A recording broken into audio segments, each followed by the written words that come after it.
اچھا یہ بتائیے گا، آپ نے 21 سال صحافت کی، اب آپ نے ایک اپنا رخ چینج کر لیا ہے سیاست کی طرف، کون سی بیگم نے مشورہ دیا آپ کو سیاست کی؟ نہیں جی، ویسے تو خیر ہے، میں کوشش کرتا ہوں کہ جو بیگمات کی زندگی ہے اس کے فیصلے ہیں وہ خود کریں، اسی طرح سے میری زندگی کے جو فیصلے ہیں ان میں میری بیگمات کا اس طرح سے کردار نہیں ہوتا. میں نے حلف دیا ہے اور یہ عہد کیا ہے کہ میں زندگی میں کبھی کوئی سیاسی یا پارٹی کا یا حکومت کا عہدہ نہیں لوں گا، نہ کسی عہدے کا امیدوار ہوں گا، نہ کبھی کوئی الیکشن لڑوں گا. میری رسپانسبلٹی ہے کہ میں پاکستان کے لوگوں کو بتاؤں کہ بندگان خدا 78 سال میں صرف ان امیر زادوں کو آپ نے اپنا حکمران بنایا ہے. کوئی وڈیرا، کوئی جاگیردار، کوئی سرمایہ، کوئی ایچیسن کالج والا، کوئی فیکٹری والا، کوئی کیوں نہیں دنیا کی باقی جمہوریتوں کی طرح یہاں مڈل کلاس کے لوگ اقتدار میں آتے. آپ کو لوگ ووٹ کیوں دیں گے، کس وجہ سے ووٹ دیں گے؟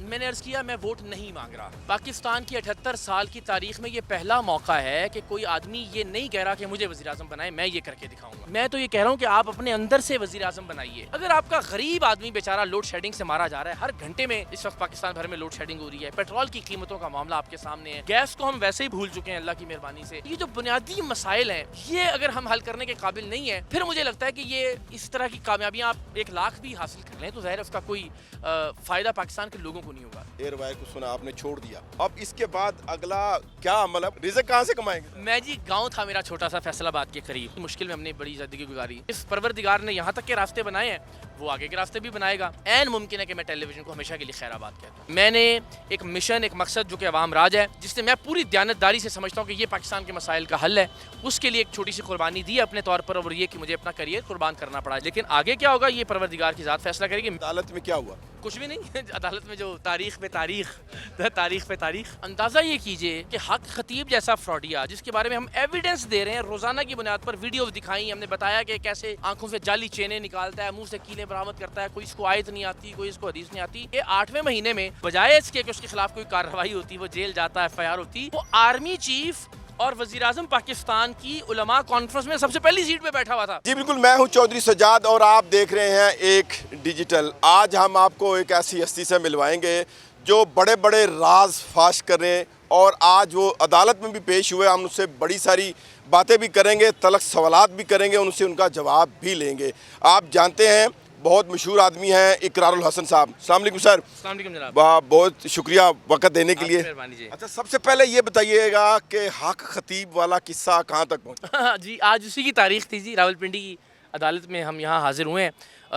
کبھی ہم لاہور سے آتے ہیں، کبھی ہم کراچی سے آتے ہیں، اٹینڈنس لگتی ہے، اور شف جو ہیں وہ نہیں آتے، اس لیے کہ بدقسمتی سے ایک ایسا نظام ہے جو ہمیشہ پاکستان میں فراڈیوں کو، جال سازوں کو، دغا بازوں اور دھوکے بازوں کو سپورٹ کرتا ہے. اب ان پر یہ ہے کہ وہ ویڈیو کال کے ذریعے بیان دے دیں، لیکن وہ ویڈیو کال کے ذریعے بھی اٹینڈنس نہیں لگا رہے. آپ اندازہ کیجئے. خیر ایک تو یہ خوف بھی ہے کہ جب وہ آئیں گے ویڈیو کال پر، اور چونکہ ہمارے جو وکیل ہیں وہ میاں علی اشفاق ہیں، ہم سب جانتے ہیں کہ وہ ایک طرح سے جب بحث ہوتی ہے اور کراس ایگزامینیشن ہے تو ان کا کوئی متبادل نہیں ہے پاکستان میں الحمدللہ. تو وہ ظاہر یہ خوف بھی ہے کہ وہ آئے گا تو پھر اس کو سوالوں کے جواب دینے پڑیں گے. سر پہلے تو یہ تھا نا کہ ہم مائک لے کے پہنچے، اس کے اڈے پر گئے، مار پیٹ کی، اس نے کیمرے چھین لیے، اور ظاہر وہ بھاگ گیا شور شرابہ کر کے. یہاں عدالت میں تو وہ یہ نہیں کر سکے گا. عدالت میں تو اس کو بتانا پڑے گا کہ اس نے پیری کی ڈگری کون سی لی ہے، کہاں سے لی ہے، آستانہ چلانے کا اس کے پاس کیا کون سی آیات اس کو آتی ہیں، پتہ نہیں وہ کیا کیا یاد کر رہا ہوگا، لیکن نہیں کر سکتا، نالائق آدمی ہے. تو اتنے مہینے بلکہ سالوں ہو گئے اب تو مجھے تو یاد بھی نہیں کتنا عرصہ گزر گیا، 2024 سے آنورڈز، لیکن ابھی تک وہ کورٹ میں اس طرح سے سامنا نہیں کیا اس نے کراس ایگزامینیشن کے لیے. لیکن ہم آتے رہیں گے جی، کوئی بات نہیں. میں یہ سمجھتا ہوں کہ ایک ایک قدم جو ہے وہ پروردگار کی بارگاہ میں کاؤنٹ ہو رہا ہے ہمارا. اقرار صاحب یہ بتائیے گا، آپ نے 21 سال صحافت کی، 21 سال صحافت میں سب سے مشکل کیس آپ کو حق خطیب والا لگا یا اس سے پہلے بھی کوئی کیس آتے ہیں؟ نہیں بہت سارے تھے، لیکن یہ اس اعتبار سے تھوڑا سا مختلف یا مشکل تھا کہ ظاہر ہے یہاں چونکہ مذہب کو انوالو کر لیتے ہیں اس طرح کے 2 نمبری اور فراڈیے، اور لوگوں کو بڑی آسانی سے اشتعال دلا سکتے ہیں. اور یہاں تو یہ بڑی بدبختی ہے کہ یہ آدمی ہم سب کے بہت ہی پیارے اور ہم سب کے بہت ہی خوبصورت عقیدہ ختم نبوت کا استعمال کر رہا ہے، اور خود کو سپہ سالار ختم نبوت کہتا ہے. وہ بدبخت کہ جس کو ایک آیت نہیں آتی، جس کو کبھی ہم نے ایک حدیث سناتے ہوئے نہیں سنا، جس کو کلمہ تک ٹھیک سے نہیں پڑھنا آتا، جس کو نماز تک نہیں آتی، اور وہ یہ کہے کہ جناب میں سپہ سالار ختم نبوت ہوں، تو اس کی بنیاد پر وہ کسی کو بھی اشتعال دلا سکتا ہے کہ جناب دیکھیں جی یہ اس عقیدے. تو ہم اس معاملے میں اس کو یوں مشکل ضرور سمجھتے ہیں کہ ظاہر ہے چونکہ مذہب کو ہتھیار بنا لیتے ہیں اس طرح کے فراڈیے، تو ظاہر ہے اس میں لوگوں کو اشتعال دلانا ذرا نسبتاً آسان ہوتا ہے. لیکن اس کے علاوہ بہت ہم نے انٹیلیجنس بیورو کے دفتر میں ان کی کرپشن بے نقاب کی، اپنی ہڈیاں توڑوائیں، کندھا ٹوٹ گیا، پسلیاں ٹوٹی ہوئی ہیں، آج بھی کان کا پردہ پھٹا ہوا ہے، ٹانکے لگے ہوئے ہیں. اس سے پہلے بھی بہت بار لیاری سے ہم نے بچیاں ریکور کیں جو اغوا کر کے وہاں رکھی جاتی تھیں. ہم نے حیدرآباد میں ٹنڈو میر محمود کا علاقہ تھا، پورا ایریا تھا جہاں بھیڑ بکریوں کی طرح لڑکیاں 80,000 میں 70,000 میں لے جائیں، جلائیں، کاٹیں، ماریں، سگریٹیں لگائیں، استریاں لگائیں، جو جی چاہے کریں ان کے ساتھ. جس طرح گاجر مولی کی طرح آپ کوئی چیز خریدتے ہیں اور پھر اس کو لے جاتے ہیں. تو وہ اڈے بے نقاب کیے اور وہ پورا علاقہ ہم پہ حملہ آور ہوا، گولیاں چلیں، ہمیں محصور بنایا گیا. تو یہ تو ہر دوسرے پروگرام میں. اچھا اقرار صاحب یہ بتائیے گا، آپ نے اتنے سارے ماشاءاللہ پروگرام کیے، ہم نے آپ کے پروگرام بھی دیکھے، آڈینس نے بھی دیکھے. سوال صرف یہ ہے کہ کیا حق خطیب، کیا اس کے اندر کیا ایسی چیز ہے جو ہمارے آڈینس کو نہیں پتا، ذرا وہ آج بتائیے گا.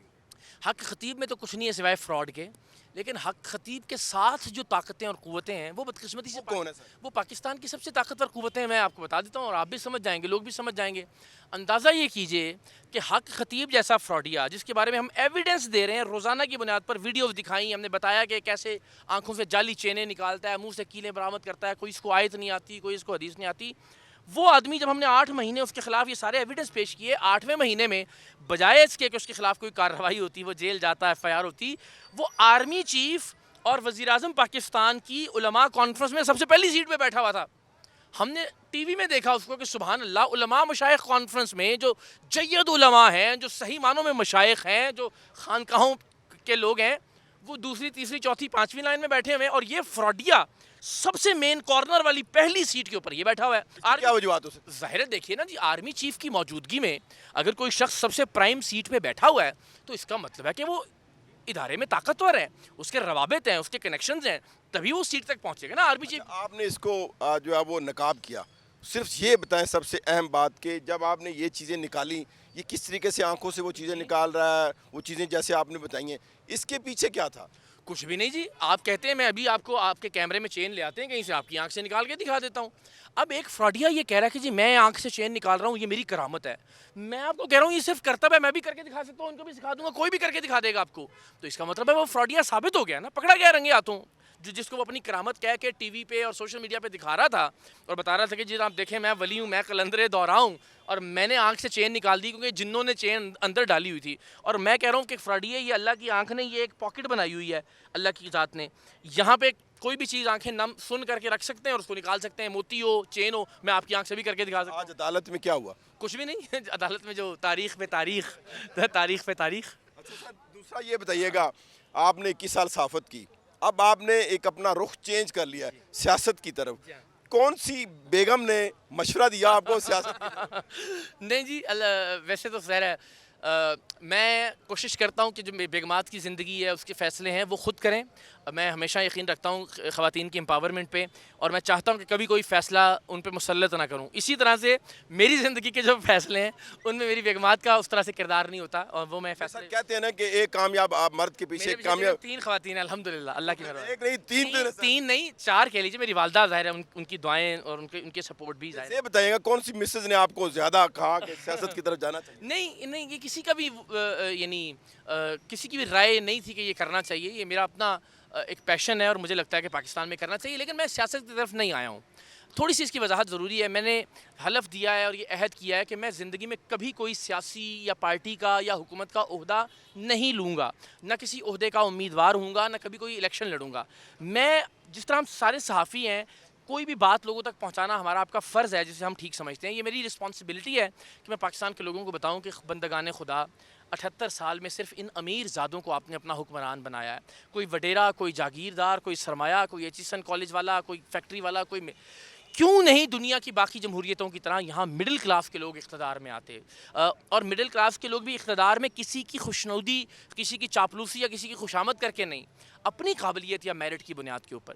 اس کے لیے ایک ایسی پولیٹیکل پارٹی کا ہونا ضروری ہے جو عمران خان کی ملکیت نہ ہو، جو نواز شریف کی ملکیت نہ ہو، جو زرداری خاندان کی ملکیت نہ ہو، جو اقرار الحسن کی ملکیت نہ ہو، جو پبلک کی، لوگوں کی اور عوام کی ملکیت ہو.